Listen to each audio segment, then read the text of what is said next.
This cow is just looking straight at me menacingly. I don't think he's too happy at all. I'm just gonna come around you, buddy. There's a cow stood right in the middle of the intersection, so I might have to deal with that when I get to it. Ask him if he'll be my friend and move out the way and be polite.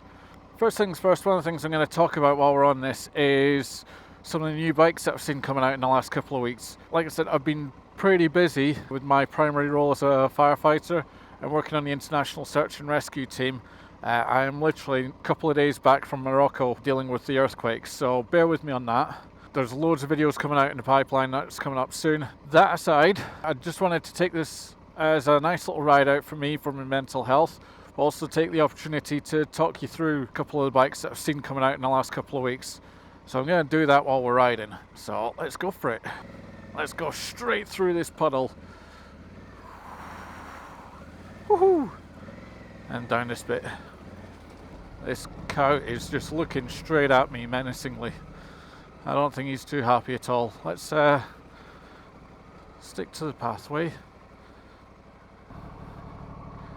I'm just going to come around you, buddy. Coming around you. Thank you very much. Okay, so in the adventure realm, where I'm liking all the bikes at the minute, wow, look at this. It's lovely. BMW released the F900 GS in 3 sort of different versions with a trophy, etc. And they look stonking. They look dead fun. The one that caught my eye was the one that was like stripped down with the exhaust slung up right around near the tail, like a high-rise exhaust on it. Just looks really smart, really off-road. Bit of a difference from, I don't want to say they were boring, but the 850s and stuff like that, they just look like a big adventure commuter bike. This thing looks very capable off-road. It's just got that menacing look to it. It's using that F900 platform that has been used on the the 900 Cup series. So the engine's capable, the framework's capable, and then you put it into this GS bodywork and it's like, it looks fun. It looks like it's going to be a real competition for that middleweight adventure market. And I'm really excited to get first look on that, get it between my legs and take it for a little spin. I think it's going to be really cool. Really fun little adventure bike. I say little in regard to the grand scheme of things, because I'm kicking about on a great big Africa Twin adventure sport at the minute. Taking it down this nice little track. Wait, yeah. Wait. So yeah, I'm really looking forward to having a go at that 900. It's looking really smart. Really like how sharp BMW's restyled this new series of bikes. Look at this. Beautiful section of the world.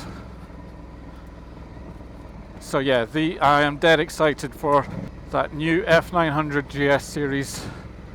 It's looking really smart.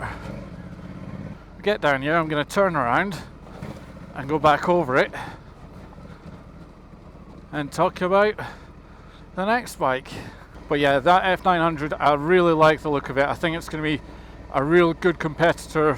Like I say, it's bigger than the T7, the Yamaha Tenere 7. But when you look at that adventure market, you've got the 890 Adventure, well, KTM 890 Adventure R. You've got Ducati Desert X is a 900 as well.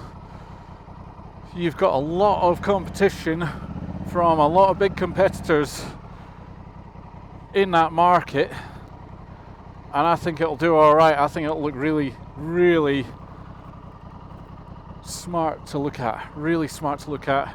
I think it'll do well in regard to sales.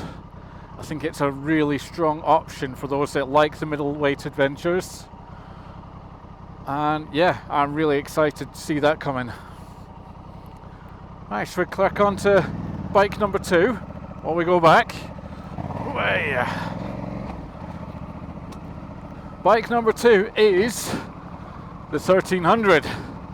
It's a GS, well, a 1300 GS. Literally today is the first time I've seen pictures of it, and it looks really, really smart. So 1300, I think they're going to be upping the power from the previous about 125 brake horsepower up to somewhere in the region of 150. That'll pull it square in a sort of fighting position with the likes of the KTM Super Adventure and Ducati's Multistrada V4S and Rally. It's got that big bike adventure going for it. Again, it's got that tried and tested BMW tech to it. I think there'll be a lot of details coming out about it soon. Really like the LED X shape on the headlight and how stripped down it looks and how sort of functional. Like, we're trying to get away from big adventure bikes that look big, that are bulky, that can't fit down tracks. I think it's good that we're going more towards things that are functional but have that power and have that comfort if you're going to do big distance touring on it. So I'm really looking forward to that coming out. I think the market's keen for it. And we've had the 1150, we've had the 1200, we've had the 1250, now we've got the 1300. But as soon as you get into those numbers, like I said, you got KTM are bringing out the 1390 series, so they've gone from the 1290 to the 1390. So the numbers are creeping up. Everyone's wanting a piece of that pie, that big adventure bike market. Come on, let's go for it. Through the puddles. I told you I liked this section. Just drop it into first. It is a good little bit of track, this, and a nice little place to talk about adventure bikes. So yeah, really looking forward to what is coming out soon, what's coming to the market.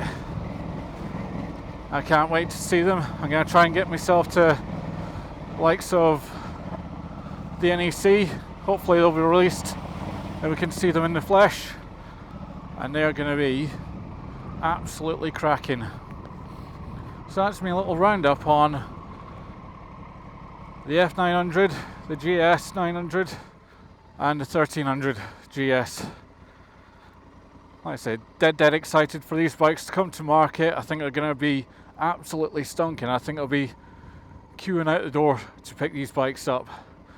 I already really like that sharp styling of the 900 GS.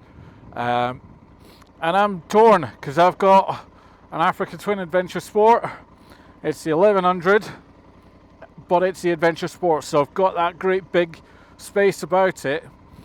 And I'm thinking, what do I go to next?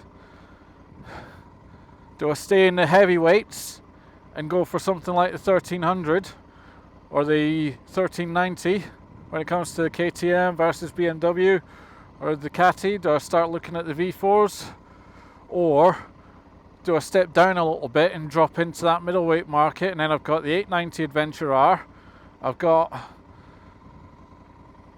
the F900 GS, I've got the Desert X. The choices are there. It's just trying to figure out and make up my mind as to what I want to do and what I want to see coming out and coming soon to this channel. Like I say, coming soon to the channel, coming soon to the market. I'll let you know. I'm going to see if I can get out and test ride as many of these bikes as I can, give you my thoughts and opinions, and we'll take it from there. Love you.